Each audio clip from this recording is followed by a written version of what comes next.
तो चलिए गाइस, ये है गॉस सीरियल का प्रॉब्लम और ये है उसका पार्ट 2। आज अपन ये प्रॉब्लम देखने वाले हैं। तो ये प्रॉब्लम में x की वैल्यू जो बड़ी है वो पहले अपन इक्वेशन लिखेंगे। x की वैल्यू बड़ी अपने को ये दिख रही 8x minus 3y plus 2z equals to 20। ये हो गया फर्स्ट इक्वेशन। अभी y की वैल्यू देखेंगे तीनों में से। y की वैल्यू है ये बड़ी, तो ये इक्वेशन लिखेंगे अपन 4x plus 11y minus z equals to 33। ये हो गया सेकेंड इक्वेशन। अभी z की वैल्यू देखेंगे। z की वैल्यू आपके पास बड़ी कोई चारा ही नहीं है ना ढूंढने में से, क्योंकि यही एक इक्वेशन बचा है 6x3y plus 12z equals to 35। ये हो गया अपना इक्वेशन थर्ड। इसके बाद लिखेंगे अपन वैल्यू निकालेंगे x की वैल्यू, y की वैल्यू, z की वैल्यू। x की वैल्यू अपन इधर निकालते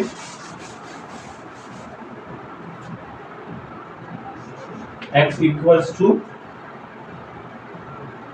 1/8 20 plus 3y plus 3y plus ये माइनस है,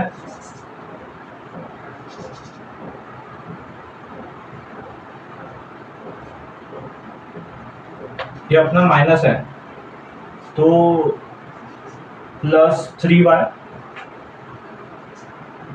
प्लस 2z। ये हो गया x का। अभी y का लिखते, y का निकालते y 1/11 33 minus 33 minus 4x plus z। ये हो गया y का। अभी z का लिखते, z का आएगा 1/12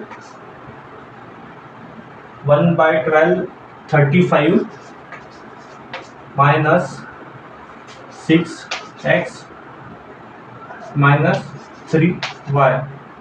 ये होगा z का। ये हो गया x की वैल्यू, y की वैल्यू और z की वैल्यू हमने अरेंज कर दिए। x की वैल्यू, y की वैल्यू, z की वैल्यू ये हो गई। अभी इसके बाद देखते हैं अपन इनिशियल लेंगे।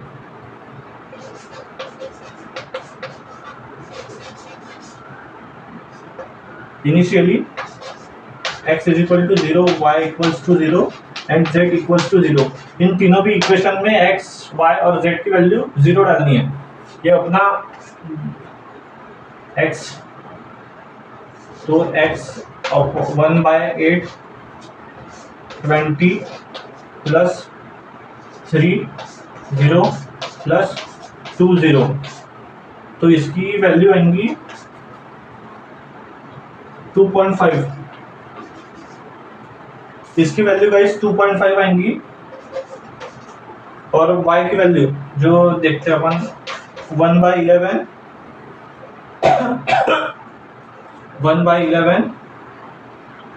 33 1/11 33 माइनस 4।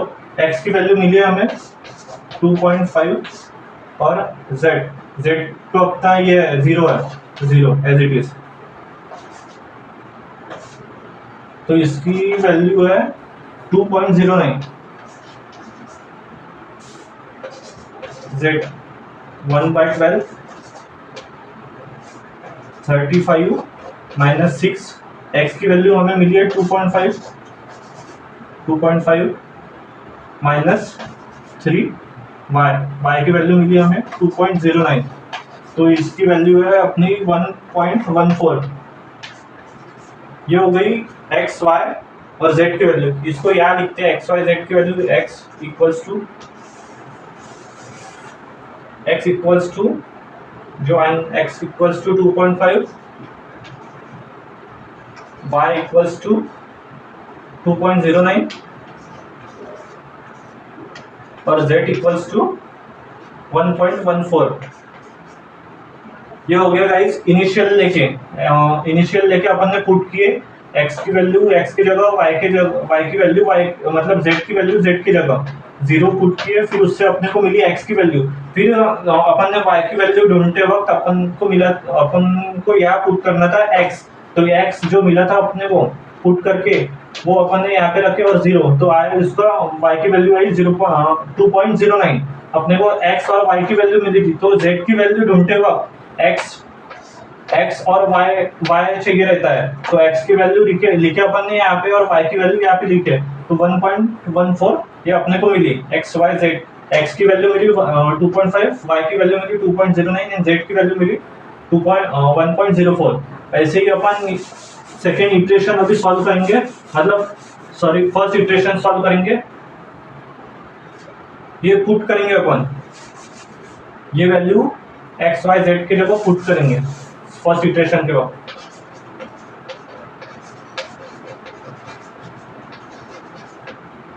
फर्स्ट इटरेशन, तो फर्स्ट इटरेशन आएगा गाइस अपना x equals to 1.8 20 plus 3y plus 3y की जगह अपने को ये वैल्यू ऑलरेडी लिखी है गाइस, इसलिए मैं y नहीं लिख रहा हूँ, डायरेक्ट y की वैल्यू लिख रहा हूँ। y की वैल्यू अपने को मिली थी और जब अपन ने ये किए थे x equal to 0 y equals to 0 and z equals to 0 जब अपन ने रखे थे तब अपने को मिली थी y की वैल्यू, तो 2.09 ये है y की वैल्यू और y की वैल्यू और z की वैल्यू जो है 1.14, तो अपने को जो मिली है वैल्यू, एक सेकंड गाइस मैंने निकाल के रखी है वैल्यू, तो फर्स्ट इटरेशन में जो वैल्यू मिली है 2.99, फर्स्ट इटरेशन में जो वैल्यू मिली अपनी x की वो है 2.99। आप यहाँ पे x1 भी लिख सकते हैं क्योंकि फर्स्ट इटरेशन है, तो इसलिए x1 दिया अपन ने y1 1/11 33 माइनस 4, x की वैल्यू 2.99। अभी इसके वक्त फर्स्ट इटरेशन में अपने को x की वैल्यू मिली है x1 की, तो वो x1 की वैल्यू अपन यहाँ रखेंगे। x1 इसलिए नहीं लिखते गाइस अपन ज़्यादा करके क्योंकि कंफ्यूज होता है बच्चों को, क्योंकि इधर x की वैल्यू लिखनी पड़ती, इधर x है तो x की वैल्यू लिखे कि x1 की वैल्यू लिखे, इससे कुछ फर्क नहीं पड़ता। x की वैल्यू x1 x2 x3 ये एक समान ही है, इसलिए अपन x1 y1 नहीं लिखते। अगर आपको सिखाया है आपके सर ने कि x1 y1 लिखना चाहिए तो आप लिखो, पर मैं डायरेक्ट मेथड बताऊँ कि x1 y1 लिखने की जगह अपन ऐसे भी लिख सकते हैं, यूनिवर्सिटी में x y z भी लिख सकते हैं। तो अपन x की वैल्यू लिखे प्लस z जो है अपना 1.14, तो उसकी वैल्यू जो है 2.04, y की वैल्यू मिली अपने को 2.04। अभी z की वैल्यू देखेंगे अपन 1/12 35 माइनस 6, अपने को x की वैल्यू मिली है 2.99। ये डायरेक्ट लिखता हूँ मैं क्योंकि इधर जगह भी नहीं है और मैंने पहले से ही यहाँ पे वैल्यू लिख के रखी है, इसलिए मैं डायरेक्ट लिख रहा हूँ। आपको देखने में आसानी होगी कि मैं किसकी वैल्यू ले रहा हूँ। ये एक ही बार सॉल्व करना पड़ता है गाइस, फिर यही रिपीट अपने को यहाँ पे वैल्यूज पुट करते रहना पड़ता है जो वैल्यू आएंगी वो। तो चलिए लिखते हैं 2.99 और 6 और 3y, y जो मिला अपने को 2.04, तो इसकी वैल्यू जो है 0.919, ये है वैल्यू 0.919। ये हो गया गाइस फर्स्ट इटरेशन। अभी सेकेंड इटरेशन देखेंगे।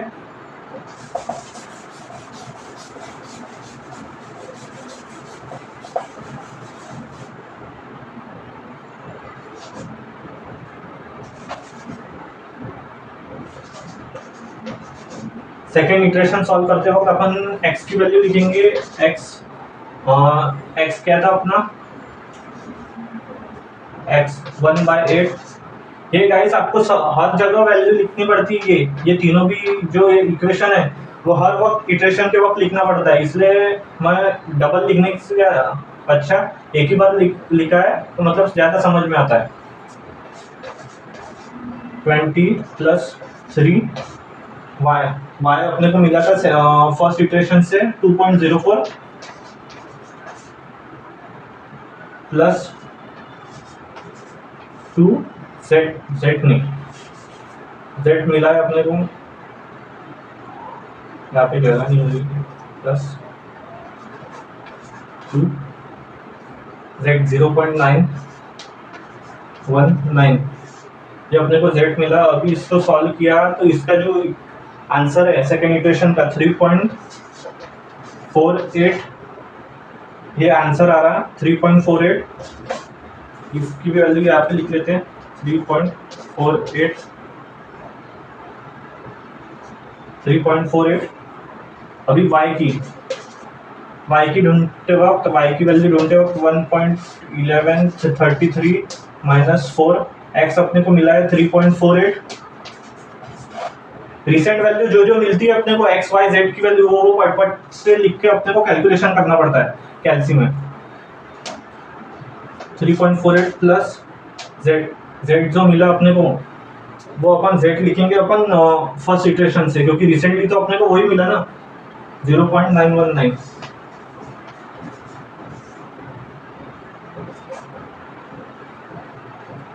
तो y की वैल्यू है 1.81, ये y की वैल्यू हो गई।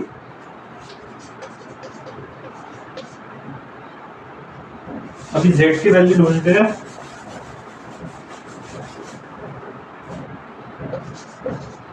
-1.1235 - 6x - 3y 1.1235 - 6 x की वैल्यू अपने को मिली थी सेकेंड इटरेशन में 3.48 - 3y 1.81। तो अपने को z की भी वैल्यू मिली है 0.72 मतलब 0.7।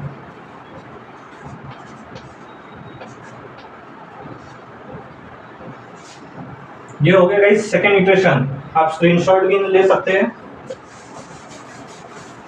आप स्क्रीनशॉट लेते तो जाओ, और जब तक के गाइस अपन इसकी प्रैक्टिस नहीं करते तब तक के अपने को ये समझेगा नहीं। ये बहुत जरूरी बात ये है, इसलिए प्रैक्टिस करते रहो, मतलब आराम से समझ जाता।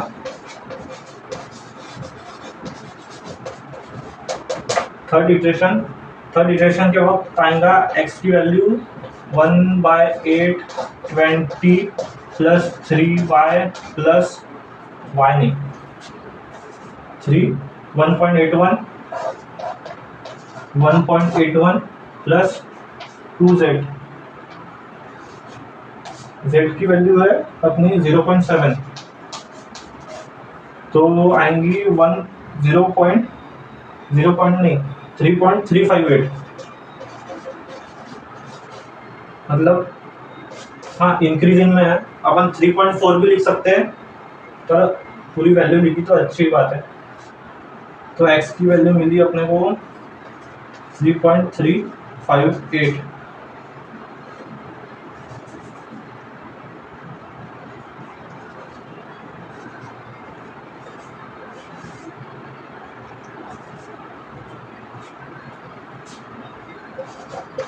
अभी y का लिखते हैं, y 1.1133 - 4 x की वैल्यू मिली है रिसेंटली अपने को 3.358 प्लस z की रिसेंटली वैल्यू जो मिली है 0.7 वो यहाँ लिखेंगे। तो इसका जो आंसर है वो है 1.84।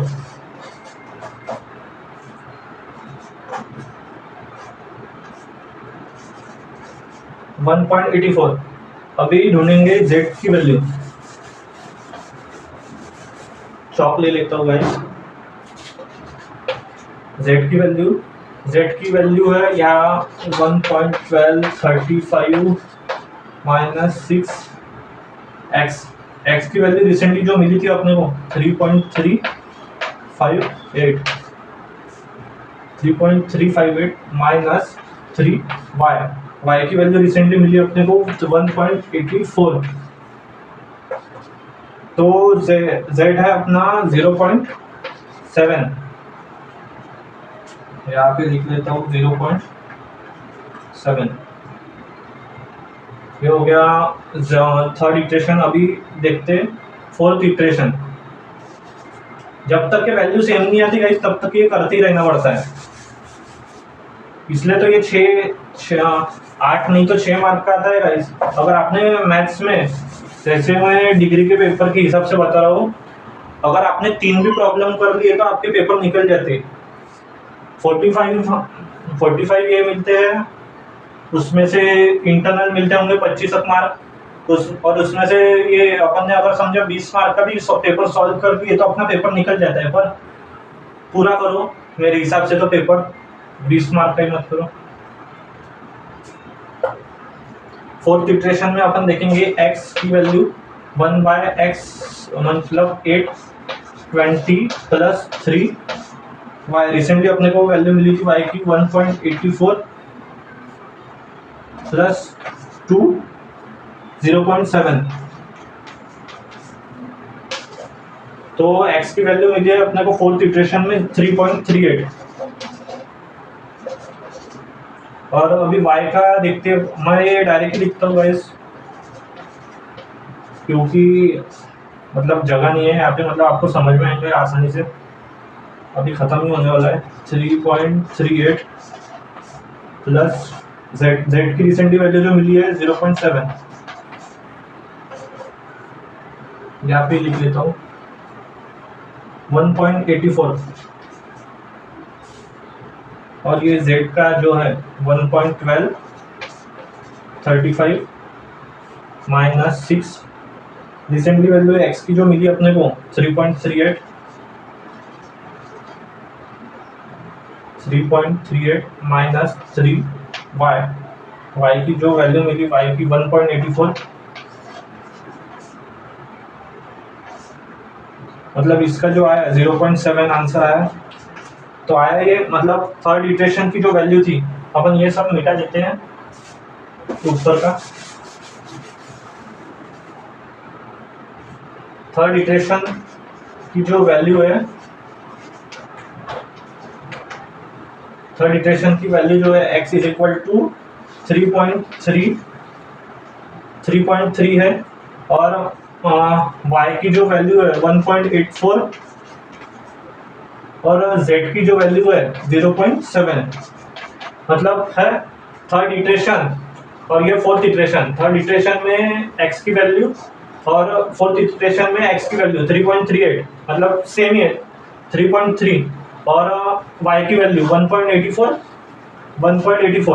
और z की वैल्यू 0.7, मतलब ये गाइस इक्वल है। थर्ड इटरेशन और फोर्थ इटरेशन ये इक्वल है, तो इसको कैसे लिखेंगे?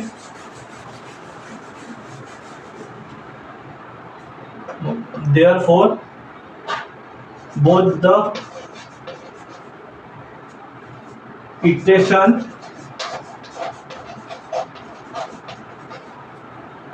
third and fourth values of x, y and z are same। तो गाइस इतना है। जब तक कि अपनी गाइस इटरेशन की, रिसेंटली इटरेशन की वैल्यू और आखिरी की इटरेशन की वैल्यू जब तक के सेम नहीं आती तब तक के गाइस ये खत्म नहीं होता, ये प्रॉब्लम यहाँ पे ये खत्म होता है गाइस। और गाइस लाइक करो, शेयर करो और कमेंट करो गाइस, और अपने कोई दोस्त भी होंगे आपके तो उसको भी भेजो, और उसकी भी हेल्प हो जाएगी इससे। और अगर कुछ डाउट होंगे तो डाउट आप कमेंट में लिखो। चलो ठीक है, इसी के साथ अभी